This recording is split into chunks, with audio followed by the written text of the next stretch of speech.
우리는 어저께 이제 에베소에서 사도 바울이 사역하는 것을 보았습니다. 그곳에서 이 아볼로에 의하여 양육되어진 이 그리스도인들에게 그들은 요한의 세례밖에 알지 못하는 이들이었으나 바울이 그들에게 안수하자 성령이 임하는 사건을 보았습니다. 그 사람들이 모두 12명쯤 되었다라고 기록합니다. 이 12명과 더불어 이제 바울은 이 안디옥에 에베소에서 새로운 사역을 시작합니다. 교회가 이제 새롭게 거듭나서 세상에 나와 이제 이 세상을 변화시키는 자로 준비되는 데 있어서 중요한 첫 시작이 성령 세례였음을 19장 전반에선 이야기하고 있는 겁니다. 그 성령 세례 받은 자와 더불어 이제 그 에베소의 새로운 부흥을 일으키는데 그 부흥의 그 첫 출발을 어디에서 하냐면 8절에 보면 바울이 회당에 들어가 석 달 동안 담대히 하나님 나라에 관하여 강론하며 권면하되 어떤 사람들은 마음이 굳어 순종하지 않고 무리 앞에서 이 도를 비방하거늘 바울이 그들을 떠나 제자들을 따로 세우고 두란노 소원에서 날마다 강론하니라. 이제 그 12명과 더불어 석 달 동안 담대히 회당에서 복음을 전했습니다. 그런데 아니나 다를까 그곳에서 담대히 복음을 전했는데 그 복음을 전하자 거기서도 마찬가지로 마음이 굳어 순종하지 않는 무리들이 생겨납니다. 우리가 여기서 기억해야 할 것은 중요한 포인트가 하나 있는데요. 우리가 성령의 은혜를 받아 새로운 하나님의 역사가 시작되어질 때에는 꼭 악한 영도 준동하기 시작한다는 겁니다. 여러분들 성령님이 역사하지 않는 곳은요, 악한 영은 우리에게 구체적으로 작업하지 않습니다. 내 사업에 내 삶에 있어서 자기의 모습을 구체적으로 드러내지 않습니다. 왜냐하면 가만히 놔둬도 그가 가는 길은 죽음의 길이기 때문입니다. 그가 가는 길은 지옥을 향하는 길이기 때문에 그냥 악한 영은 성령으로 거듭나지 아니한 사람을 옆에서 그냥 지켜보기만 해도 아무 문제가 없는 겁니다. 그런데 그렇게 지켜보았던 그 악한 영이 그 사람이 성령으로 충만해져 거듭나니까 이제 그의 인생이 더 이상 죽음을 향하여 가는 저 지옥 세계를 향하여 가는 자가 아니라 하나님의 나라로 방향을 터내가는 그 생명의 길로 향해 나아가니까 그때 악한 영이 깜짝 놀라 반응하기 시작한다는 겁니다. 다시 그로 하여금 성령 충만한 그 생명의 길을 가는 것을 방해하여 다시 죽음의 길로 턴하도록 끊임없이 시험하고 유혹하고 쓰러뜨리려 하는 것이 이 사단 마귀의 역사라는 겁니다. 이와 같은 역사는 이 에베소 교회에도 똑같이 일어난 것입니다. 사도 바울은 특별히 유대인들에 대한 애착이 굉장히 컸던 사람입니다. 그는 로마서에서도 증거하듯이 내가 죽어 유대인들이 하나님의 백성이 된다면 나는 죽을 수 있다라고 고백할 정도로 유대인들에 대한 애정이 컸습니다. 그래서 그 심한 박해에도 불구하고 무려 석 달씩이나 회당에 들어가 복음을 증거했습니다. 또다시 돌맞을 각오로 복음을 증거했습니다. 그래서 1차 전도여행, 2차 전도여행 때 당했던 그 모진 고난도 각오하고 복음을 전했습니다. 그런데 문제는 뭐예요? 그런 각오는 어김없이 또 다른 박해로 이어졌다는 겁니다. 성령 충만함을 받으면 우리가 기억해야 할 것이요. 여러분들 이 새벽을 깨우며 기도하십니다. 하나님이 너무 좋아하시고 기뻐하시는 일이죠. 그렇기 때문에 이 새벽을 깨우는 여러분들에게 성령이 임하실 것입니다. 그렇게 성령의 기름 부으심이 임하셨다라는 그 또 하나의 반증이 뭐냐면 내가 기쁨이 넘치는 것과 더불어 또 하나의 반증이 혹여 여러분들에게 이 에베소 교인처럼 이 순종하지 않고 이 도를 비방하고 방해하는 그런 역사들이 여러분들의 삶에서 오늘 일어나고 있다면 성령이 여러분들에게 임했다라는 하나의 반증으로 받아들이길 바랍니다. 그런데 사도 바울이 이제 2차 전도 여행까지는 행하지 않았던 새로운 방법을 이제 오늘 3차 전도 여행에서 도입합니다. 그게 무엇입니까? 읽은 말씀에서 9절에 보면 이제 두란노, 그들을 떠나, 이제 박해하는 자, 그 회당을 떠나가는 겁니다. 그전에는 회당에 안식일마다 가서 복음을 전했는데 이제 회당에 가지 아니하고 새로운 처소를 마련해서 이제 그곳에서 예배드리고 말씀을 가르치기 시작합니다. 그것이 어느 것이 그 유명한 두란노. 한국에는 이 두란노 소원이라는 것이 있죠. 이게 바로 말씀을 가르치는 곳이, 당시에 에베소에는 이 두란노라는 것은 당시에 그 철학자들이 철학을 강연했던 그런 교육 장소였어요. 강연 장소였어요. 그런 장소를 이제 이방의 철학 강론을 하는 것이 아니라 하나님의 말씀을 가르치는 곳으로 이제 다 재사용하기 시작하는 것이죠. 그래야 그곳에서 무려 2해 동안이나 말씀으로 양육하기 시작합니다. 곧 이제 박해하는 자들, 예수 그리스도를 반대하는 자들을 떠나버린다는 거예요. 그리고 주님의 말씀에 순종하는 자들, 성령의 은혜를 사모하는 자들, 성령 충만함을 받은 사람들을 따로 모아 양육하기 시작했다는 겁니다. 여기서 우리가 발견할 중요한 포인트가 있습니다. 우리가 말씀의 은혜를 나누고 깊은, 우리가 전도하는 자리가 아니라 전도받은 자가 이제 그리스도를 영접한 사람들이 더 그들의 신앙을 성숙시키기 위해서는 또 그 별도의 장소, 곧 악한 영에 의하여 공격받지 않는 별도의 장소에서 교육하는 것이 상당히 중요하다는 것을 오늘 사도행전에서 가르치고 있는 것입니다. 그래서 여러분들이 제자 훈련을 받는다, 그게 다 별도의 장소에서 하는 것입니다. 한국에서는 교회들이 많이 재건축을 하면서 꼭 짓는 공간이 하나 생겼죠. 그것이 카페라는 겁니다. 카페. 그러니까 교회의 가장 러비에 가장 좋은 곳에 아주 이 인테리어를 아주 멋지게 해놓고 거기에 카페를 차려놓습니다. 근데 그 교회 카페에 가보면요, 대부분의 교회들의 공통점이 있습니다. 그게 뭐냐면 성도들이 1대1 아니면 2대 서너 명 이렇게 소그룹 단위로 모여서 거기서 성경 공부하는 겁니다. 제자 훈련 거기서 하는 겁니다. 거기 차 한 잔을 갖다 놓고 그렇게 성경 공부를 하고요. 또 누군가를 전도할 사람이 있으면 그곳에 초청해서 CCM송이 나오는 가운데 하나님을 찬양하는 그 음악을 들으면서 거기서 차를 같이 나누고 말씀을 가르칩니다. 이렇게 별도의 장소, 구별된 장소, 그 장소에서 말씀을 양육하는 것이 굉장히 중요함을 사도 바울이 깨닫고 그것을 행하기 시작한다는 겁니다. 그리하여 그런 두란노에서 무려 2해 동안이나 10절에 보면 2해 동안 이같이 하니 아시아에 사는 자는 유대인이나 헬라인이나 다 주의 말씀을 듣더라. 자, 여기 보십시오.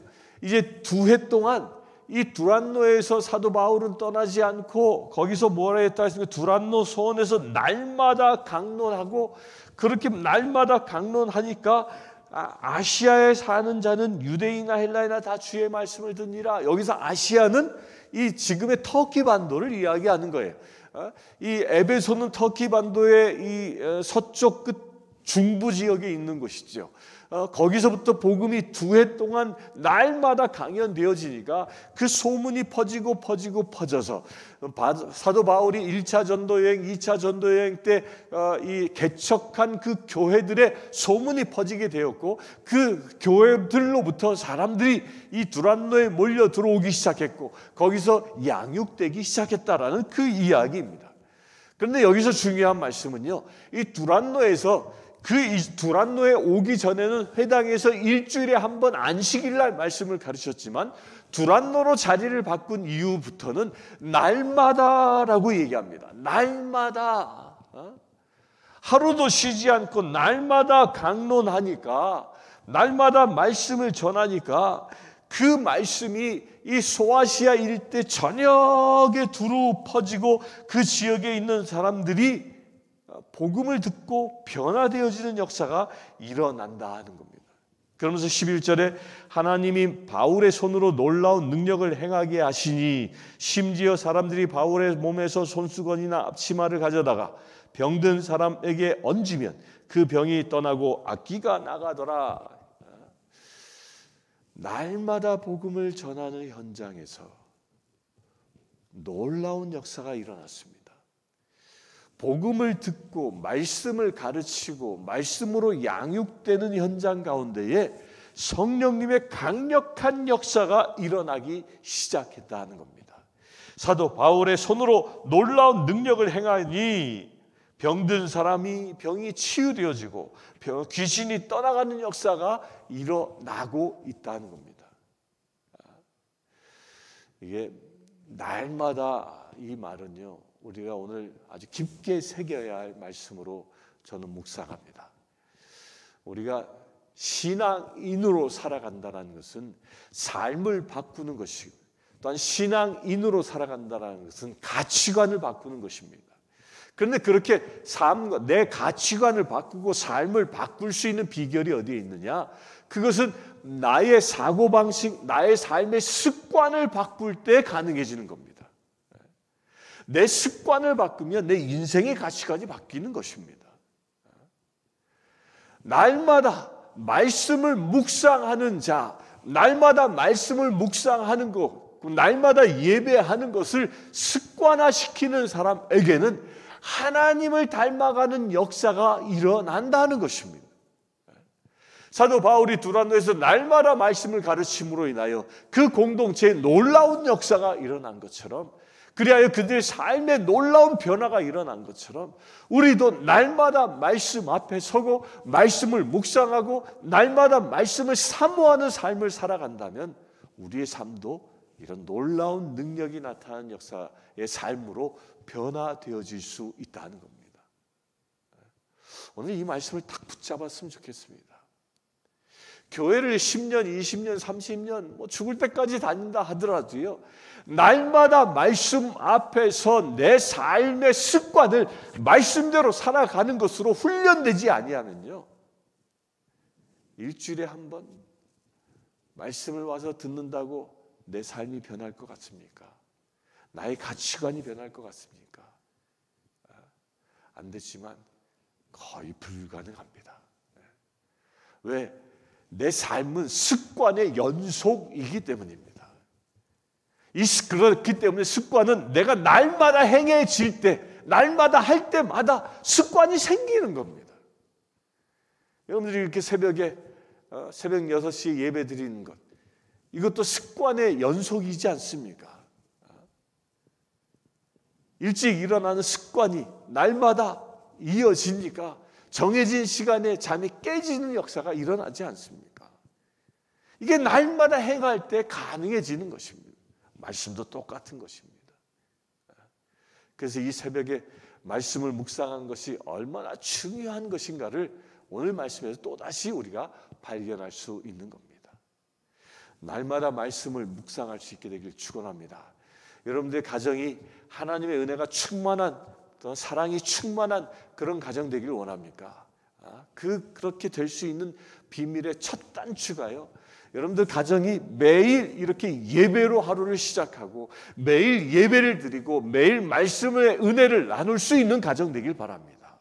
그러면 여러분들 가정 가운데 하나님의 놀라운 역사들이 일어날 것입니다. 말씀을 제가 알지 못하는데, 그렇지 않습니다. 훌륭한 설교가 있어서 예배가 되는 게 아니라 이 성경 말씀만 있으면 예배가 되는 것입니다. 말씀을 펼쳐 읽고 서로가 이 은혜 되어지는 말씀이 있으면 그걸 서로 나누면 되는, 자기의 생각을 나누면 되는 것입니다. 그리고 나누어진 그 내용을 가지고 그것을 가지고 서로 기도하면 되는, 그게 예배입니다. 아는 찬양을 부르면 더 좋습니다. 그렇게 날마다 말씀을 묵상하고 예배하는 가정이 되어진다면 이 에베소와 같은 역사가 여러분들의 가정에서도 일어날 줄 믿습니다. 또한 우리 교회에서도 일어날 줄 믿습니다. 그 놀라운 역사가 어떻게 일어납니까? 첫 번째로 에베소에서부터 시작되어진 이 말씀 사역을 통하여 온 소아시아 지역에 그 지역에 주의 말씀을 듣는 자들이 충만해지는 것처럼 여러분들의 가정마다 말씀의 은혜가 날마다 넘쳐나면 그 말씀을 듣고 살아간다면 거기서 시작된 말씀의 사역들이 이 여러분들이 살고 있는 지역 가운데 말씀의 은혜가 날마다 넘쳐나는 역사가 일어나는 것입니다. 또 여러분들이 이렇게 새벽 기도하는 이 새벽 기도를 통하여 은혜 받습니까?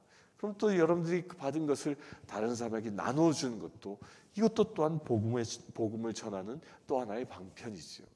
그러면서 말씀이 충만해지니까 11절에 놀라운 능력을 행하게 하신다. 자, 우리가 신앙생활 하는데요, 수레바퀴의 양 바퀴와 같은 것이 있습니다. 한쪽 바퀴는 말씀이고요, 한쪽 바퀴는 성령의 능력입니다.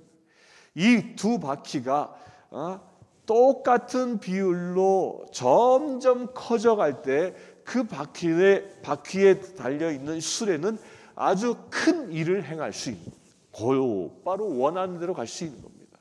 그런데 이 수레바퀴가 어느 한쪽은 작고 어느 한쪽만 크면요, 절대로 일직선으로 갈 수 없습니다. 작은 바퀴를 축으로 빙글빙글 제자리를 돌 수밖에 없는 것이 이 수레바퀴의 원리이지 않습니까?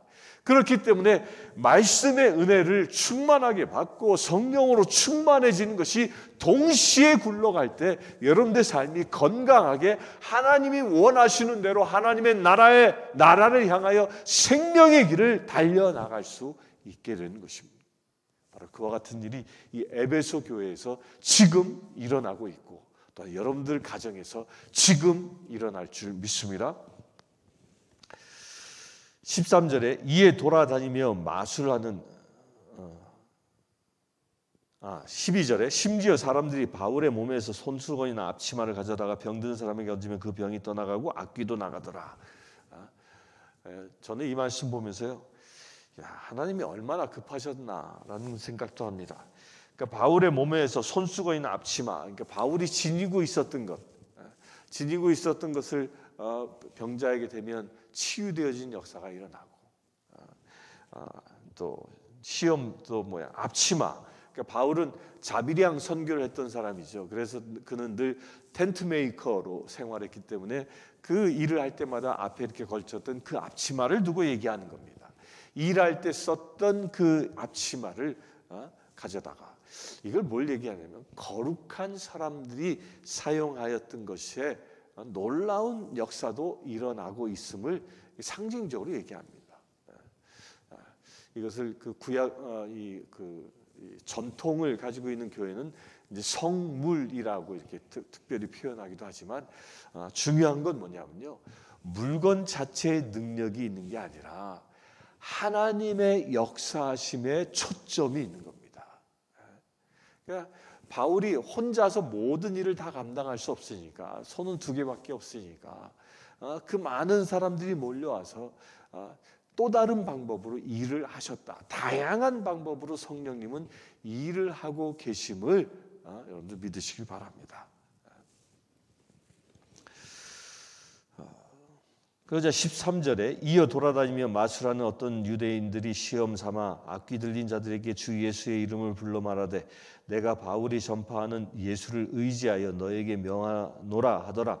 유대의 한 제사장 스게와 7 아들도 이 일을 행하더니 악귀가 대답하여 이르되 내가 예수도 알고 바울도 알거니와 너희는 누구냐 하며 악귀 들린 사람이 그들에게 뛰어올라 눌러 이기니 그들이 상하여 벗은 몸으로 그 집에서 도망하는지라. 자, 여기 보십시오. 이런 놀라운 역사가 일어나니까 마술하는 사람이라고 얘기합니다. 근데 마술을 누가 했냐면 유대인이 하고 있습니다. 참 이 얼마나 이율배반적입니까? 마술은 이때 당시의 마술은요, 그 귀신들을 섬기는, 그 우상을 섬기는 자들이 행했던 겁니다. 그런데 그렇게 우상을 섬기는 자들이 행했던 마술을 유대인이 하고 있는 겁니다. 그들이 이 사도 바울을 통하여 일어나는 역사를 보고 따라하는 거예요. 따라하는 것. 그런데 누가 그것이 가짜임을 압니까? 마귀가 아는 거예요. 악귀가 아는 것이죠. 오늘 말씀에서도 악귀라고 대답합니다. 악귀가 대답하되 나는 예수도 알고 바울도 아는데 너 누구냐?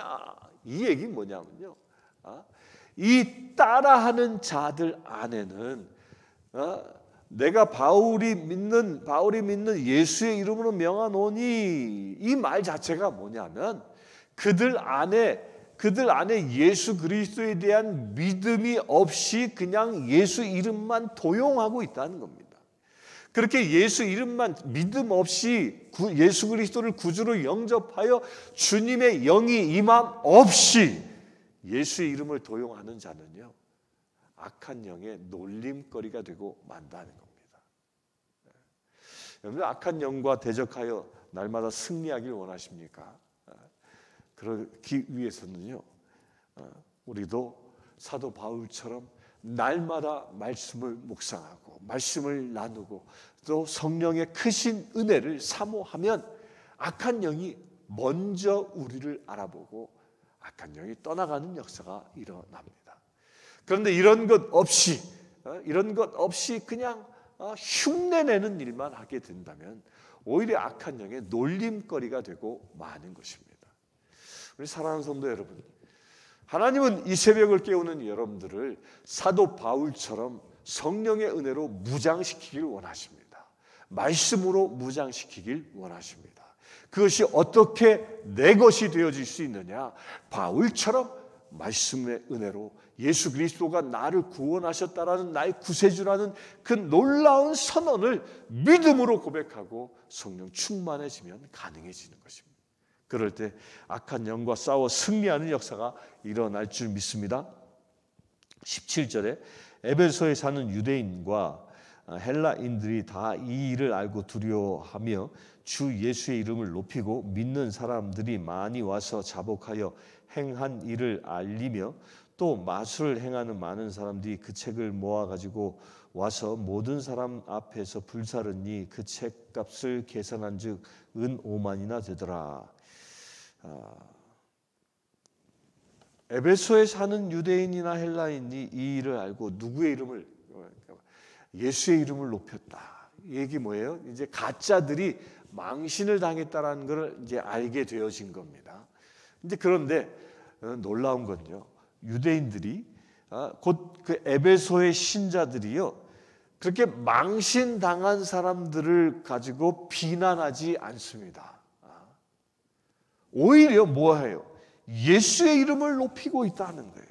이 일을 알고 두려워하며, 이 두려워하며라는 이 말이 뭐냐면 그렇게 망신당한 사람들을 보고 도전받는 거예요. 우리도 믿음이 없으면 저들처럼 되어질 수 있지라는 그런 도전을 받은 것이지, 바울의 흉내를 내고 있는 사람들을 비판하지 않고 오히려 그걸 보고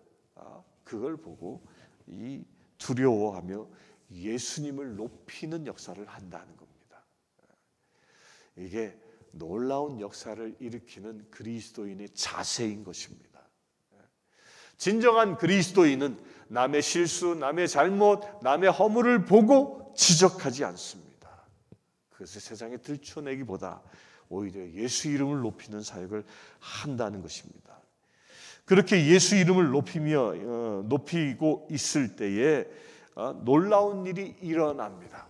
그렇게 그들이 예수님의 이름을 높이니까 믿는 사람들이 많이 와서 자복하여 행한 일을 알리며 마술을 행했던 많은 사람들이 그 책을 모아가지고 와서 불살라 버린다는 거예요. 그 불살라 버린 책값만 해도 은 5만이더라. 당시에 이 은 5만이 얼마 정도 금액이에요?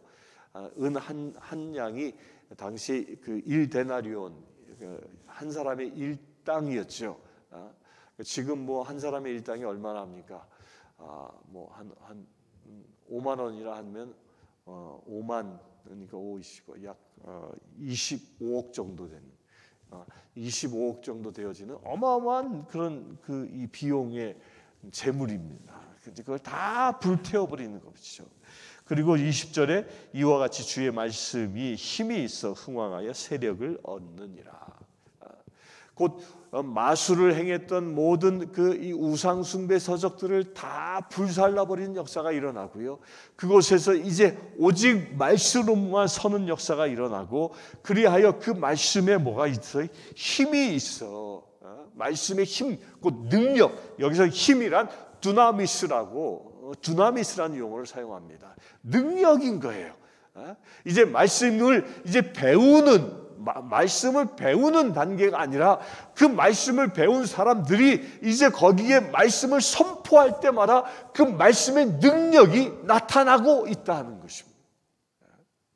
여러분들에게도 그와 같은 일이 일어나길 바랍니다. 여러분들이 말씀을 선포하면 그 말씀이 실제로 이루어지는 역사가 일어나길 축원합니다. 그렇게 능력이 나타날 때에 흥왕하여 세력을 얻느니라. 그렇게 말씀의 능력이 나타날 때 새로운 부흥이 시작되고 있음을 또다시 기록하고 있습니다. 오늘 함께 이것을 놓고 기도했으면 좋겠습니다. 우리 가운데 말씀의 능력이 나타나고 그 말씀의 능력을 통하여 이 지역에 새로운 부흥을 일으키는 놀라운 역사가 이 시간 일어날 수 있도록, 우리를 통하여 역사할 수 있도록 다 같이 기도합시다. 주 아버지 하나님, 에베소 교회에서 일어난 역사가 이 시간 우리가 섬기는 이 지역 가운데 일어나기를 원합니다. 에베소의 역사가 이 내시빌 땅 가운데 일어나기를 원합니다. 이 내시빌 땅이 제2의 에베소가 되어지기를 원합니다. 말씀을 사모하는 이들이 일어나기를 원합니다. 날마다 말씀 앞에 서는 사람들이 들불처럼 일어나기를 원합니다. 날마다 말씀을 묵상하고 말씀을 가까이 하는 이들, 그리하여 예배하는 자들이 일어나기를 원합니다. 주님, 그리하여 우리도 에베소 교인들처럼 말씀의 능력으로 무장하기를 원하오니, 아버지 하나님, 이 시간 새벽을 깨우며 예배하고 말씀을 사모하는 이들 가운데에 성령 충만함을 더하여 주시옵소서. 말씀의 능력을 더하여 주시옵소서. 그래야 우리의 각자의 처소 가운데에 성령의 불이 임하게 하여 주시옵소서. 그래야 아버지 하나님, 우리의 불이 들불처럼 이 지역을 불태울 수 있는 놀라운 역사가 일어나기를 원합니다. 에베소 지역의 성령의 불이 임하여 소아시아 지역내에 온전히 말씀이 흥황하게 하신 것처럼 아버지 하나님, 이 우리의 각자의 처소의 불이 임하여 먼저 이 내시빌이 성령의 불이 타오르는 거룩한 도시 되게 하여 주시옵소서. 구별된 도시 되게 하여 주시옵소서. 말씀이 흥황한 도시 되게 하여 주시옵소서. 말씀의 능력이 나타나는 도시 되게 하여 주시옵소서. 그래 어둠을 권세들이 모두 떠나가게 하여 주시옵소서. 에베소 교회에 참으로 역사가 일어나 에베소 지역 가운데에 모든 우상 숭배들이 불태워진 것처럼 아버지 하나님, 이 땅에 새로워지는 역사가 일어나기를 원합니다. 그래 아버지 하나님, 이곳에서 시작된 에베소의 역사가 참으로 온 아시아를 불태운 에베소처럼 이 지역을 통하여 이 테네시가 불태워지게 하시고 이 미국 땅이 불태워지게 하시고 온 세계의 성령의 불이 임하는 놀라운 역사가 일어나게 하여 주시옵소서. 그 일의 시작이 지금 예배하는 각자의 처소에서부터 시작되오니 아버지 하나님, 그곳을 축복하여 주시길 원합니다. 예배하는 심령을 축복하여 주시길 원합니다. 이 시간 새벽을 깨우는 심령을 축복하여 주시길 원합니다. 새벽을 깨우는 모든 심령들이 참으로 에베소 제2의 에베소의 지체들 되게 하여 주시옵소서. 그래 아버지 하나님, 이 땅을 주의 나라로 건설하는 놀라운 역사가 이 시간 시작되어질 수 있도록 아버지 축복하여 주시옵소서. 우리 주 예수 그리스도의 이름으로 기도드리옵나이다. 아멘. 지금 우리 주 예수 그리스도의 은혜와 하나님의 크신 사랑과 성령님의 감화 감동 교통 치유하심이 이 시간 예배하는 주의 사랑하는 모든 지체들 위해 지금부터 영원토록 함께 하실지어다.